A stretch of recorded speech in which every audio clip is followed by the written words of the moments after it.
Easy Sports Talk Show podcast with Ed Smith and Javon Adams. I am Javon Adams. That is Ed Smith. We do this thing 3 times a week on Monday, Wednesday, and Friday. Ed Smith is not only a former professional baseball player, but also played in that first Super Bowl bound team for the Atlanta Falcons. He's an author and he is a motivational speaker. What is good, my brother? Hey, got the Super Bowl matchup set, man. Some crazy games yesterday. We got a lot to talk about. Yes, sir. So without further ado, let's get into it. This first game, let's go with the Kansas City Chiefs at the Baltimore Ravens. The Chiefs won 17-10. Interesting thing about this, at half, it was 17-7 in favor of the Chiefs. If you look at this, in terms of running wise, one of the things that going into it thought that maybe the Chiefs would have a hard time running the ball against that Ravens defense. And for the most part, yeah, I mean, Pacheco had 68 yards on the ground. Patrick Mahomes had 15, but Travis Kelce came alive in terms of from the receiving point of view. Had 11 receptions, 116 yards, 11 targets, 11 receptions. Rashee Rice had 8 receptions on 9 targets for 46 yards. So some people contributed. But what was the most interesting to me, and I want to get your thoughts on this, was if you told me that the Baltimore Ravens would only have 81 yards total rushing, with 54 of those yards coming from Lamar Jackson, I would have said, nah, that can't be, man. And if that was the case, then I would say, yeah, the Ravens lose. And they did lose. There was Sheen knocked at the goal line, punched the ball out of Flowers' arms for a turnover. That was definitely a momentum killer. What did you think about this game? Low scoring, but I thought there was still a lot of drama in that because the Chiefs defense really stepped up.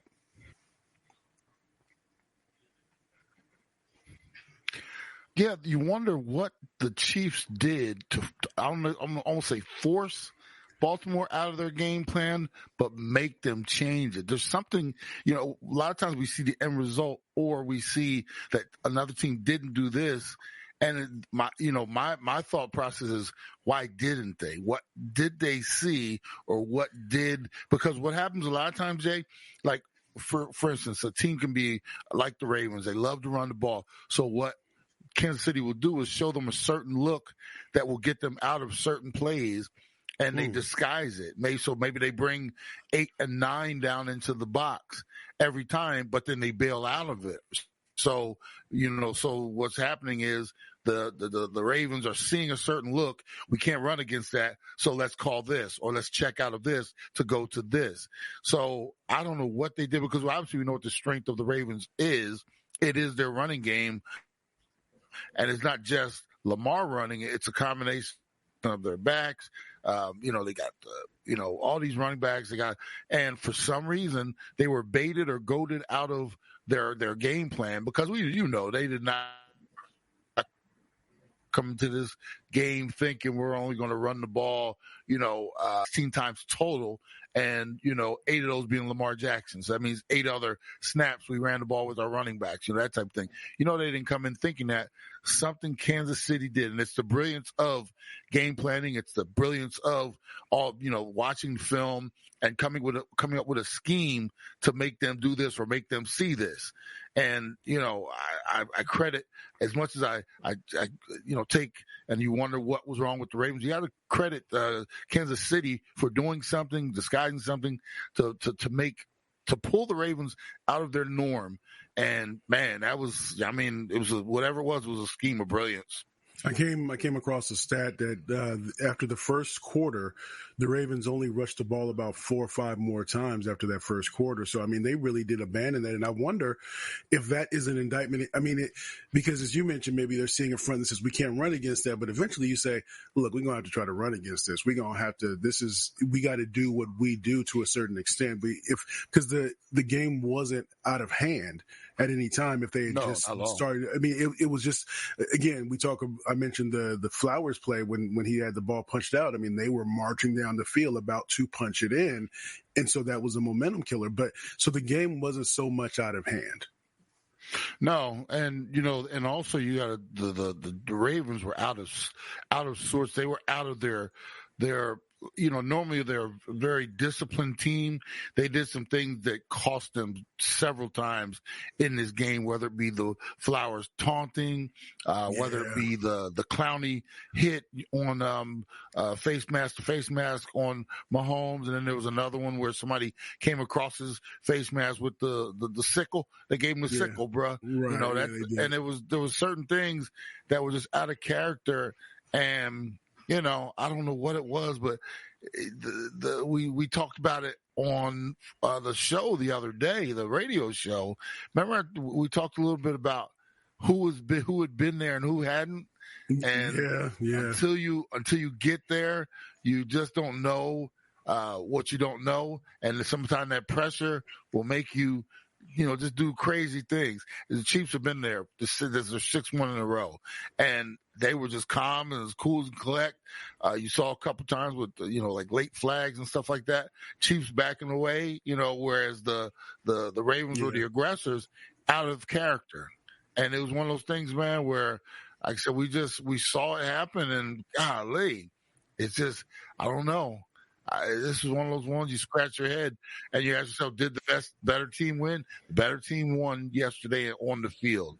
Not necessarily wise, but, the heart of a champion. That's what they talk about all the time. And they won a different way. So we know we've talked about, I even tried to give the clumsy analogy of they're that fighter that they injure their shoulder, maybe their power punching shoulder, which is their offense, and they have to try to win the fight a different way. And this year, their defense was really was really one of the best defenses in the league, and so that showed. And I heard a quote from Mahomes saying that when the defense is playing the way that they are, I just have to pull back a little bit and make sure that I'm managing the ball, just getting the ball out of my hands quickly so as not to mess it up. And I'm sure that's a hard thing, especially when historically you've had a team, when you've had an offense or led an offense that was so powerful, that packed a punch in terms of its ability to put points up on the board, and you have to switch your mentality a little bit, and that takes experience, and that takes being in the league a few years.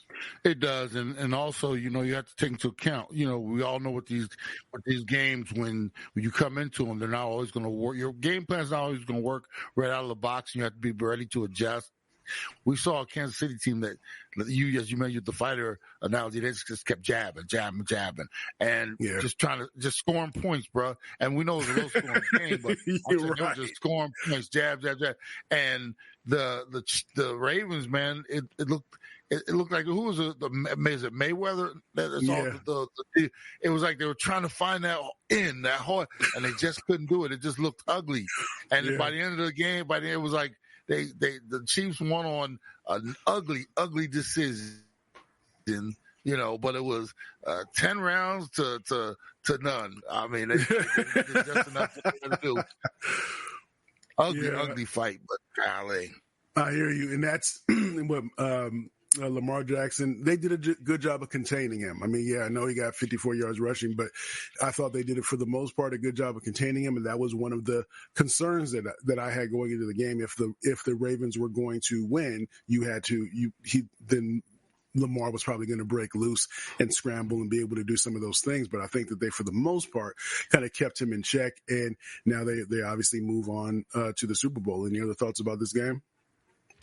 Just like I said, until you beat the man, you can't beat a man. I mean, this was one of those. And you talked at the beginning. You talked about Kelsey. What did we say the other day, man? Chiefs have not looked real, what you call great, all year long. Right. But all you're looking in this fight, all you're looking for, we just got scored just one more point than them. And Kelsey came out.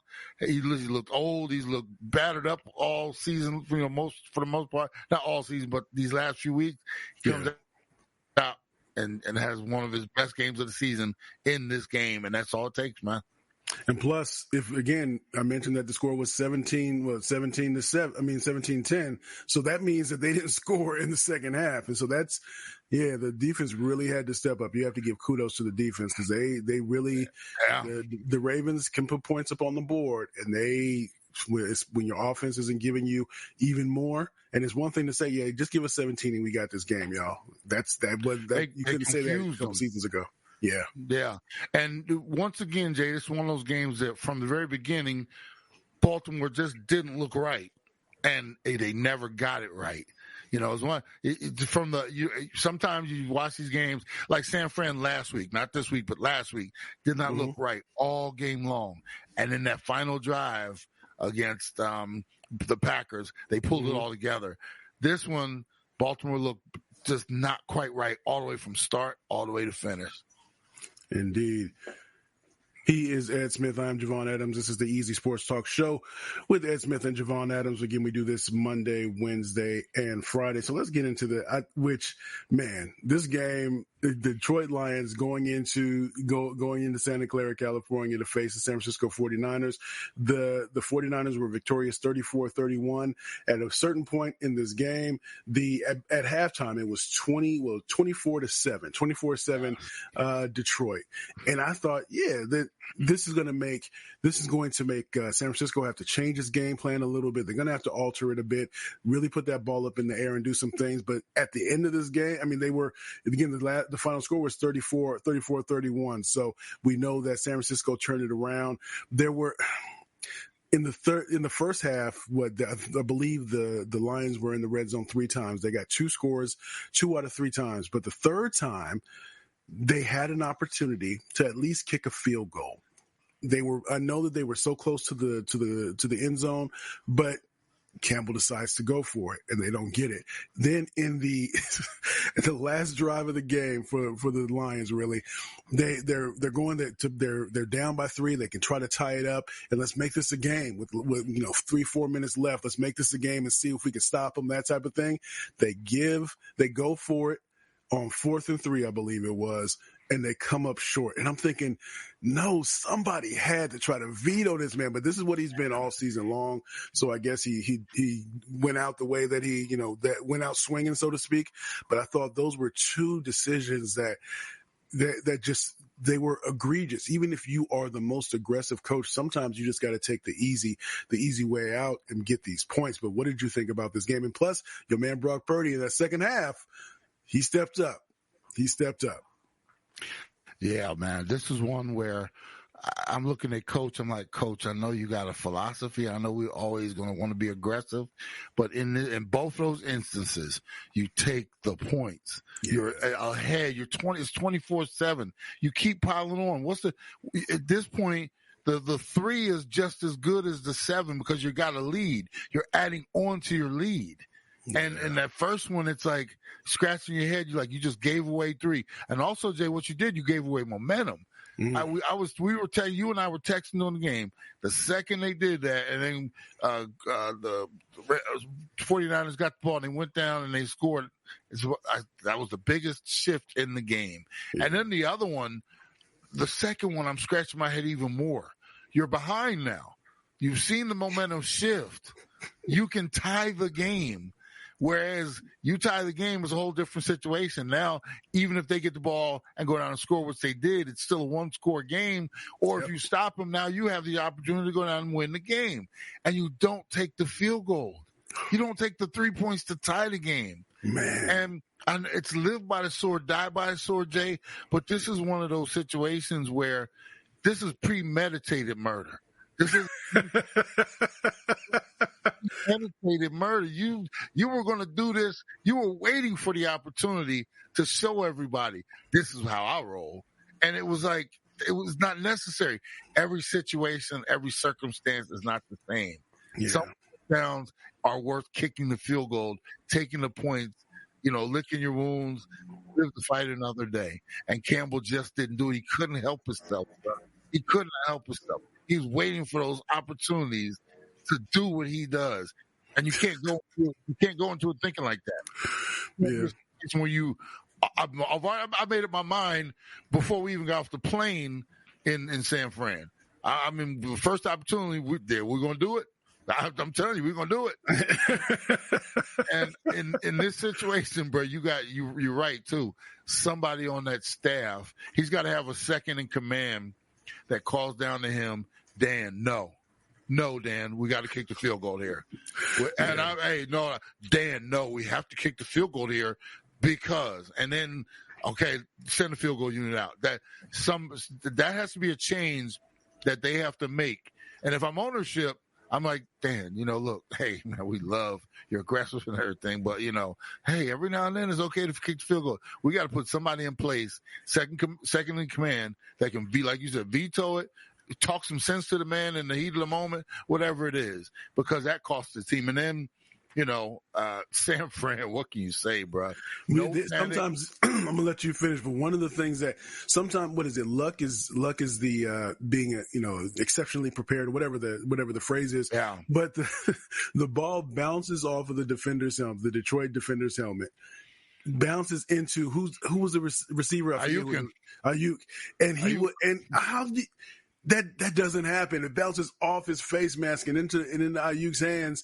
And they end up scoring on that play. I mean, on that drive, and that those things happen. That's why you got to take your points, because you never know how it bounces. But go ahead, I'll let you continue. Yeah, no, I'd rather be lucky than good any day in the week, man. I mean, that was just one of those, not giving up on the play, however you want to call it. That's what great athletes do. I mean, and they make that play. The ones that aren't expecting it or not playing to the end whistle, they give up on it, and all of a sudden they try to get there, and they're just a hair late. Ball on their fingertips hits the ground. It would have been a great play, but it wasn't.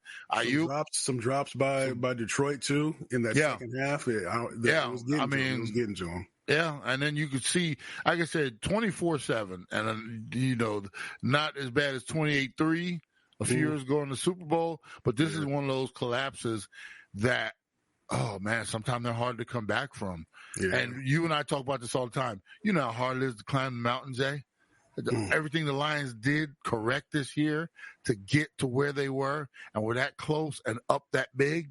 And now you got to start all over at 0-0 next, fall, and try to climb that mountain again. It's a little depressing. Yeah. And for this team, and I don't think they'll be. Look, think about this. Where have the Falcons been since 28-3? Ooh. I mean, it's hard, bro. Yeah. You think we're just going to turn this around? We're going to do it next year?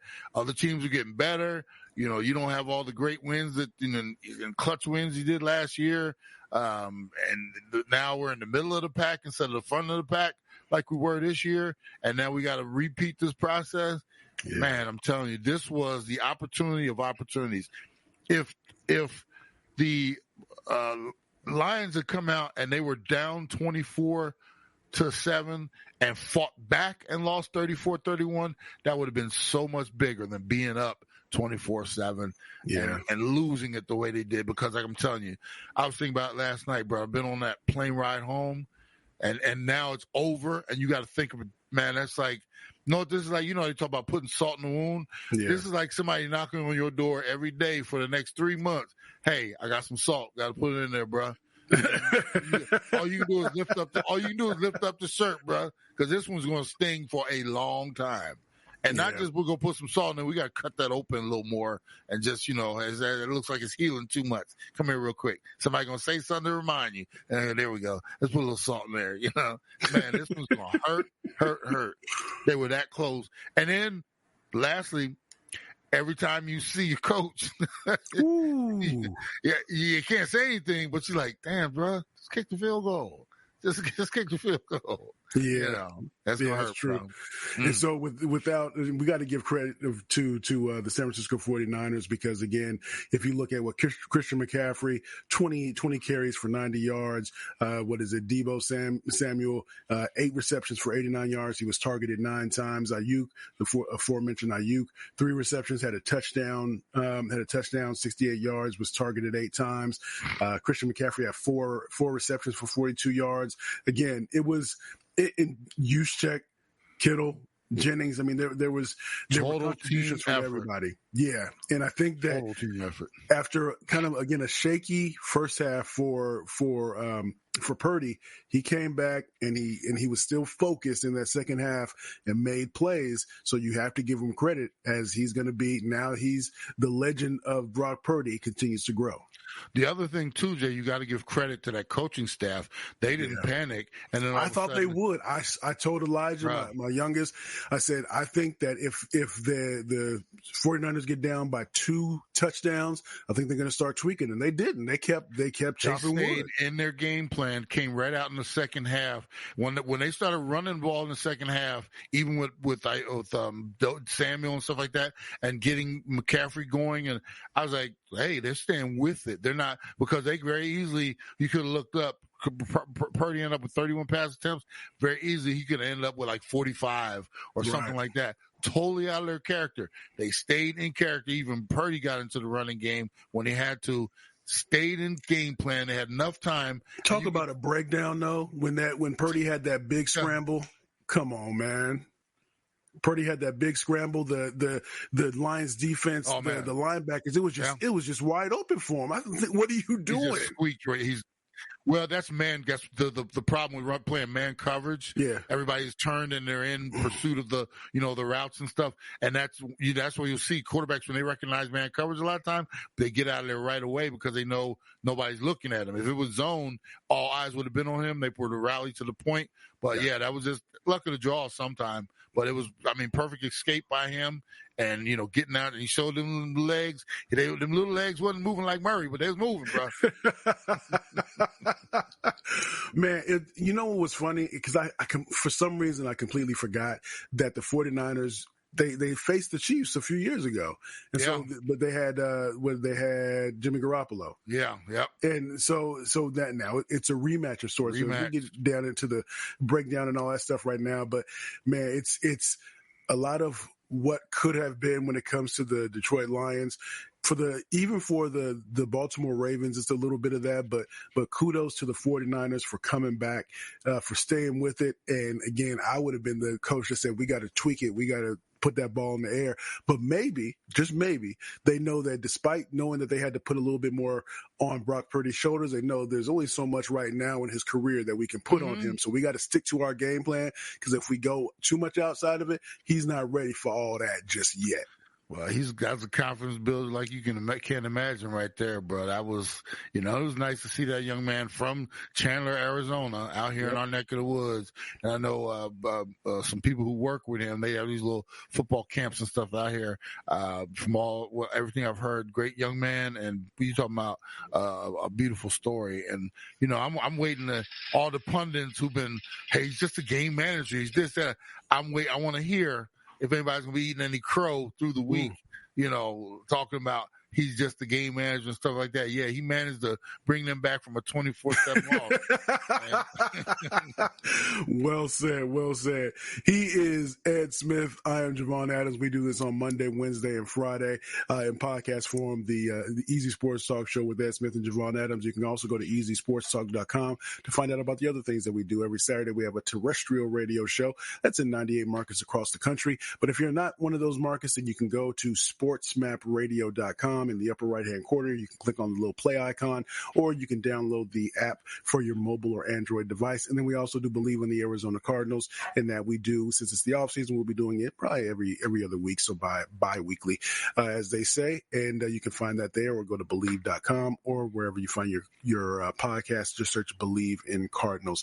And so, as we always like to say around this time, well, congratulations. We got a Super Bowl rematch. So we have the Kansas City Chiefs at the San Francisco 49ers. So it's going to be interesting. We'll get into all that good stuff. But on behalf of Ed Smith, I'm Javon Adams. And as we always like to say around this time, you can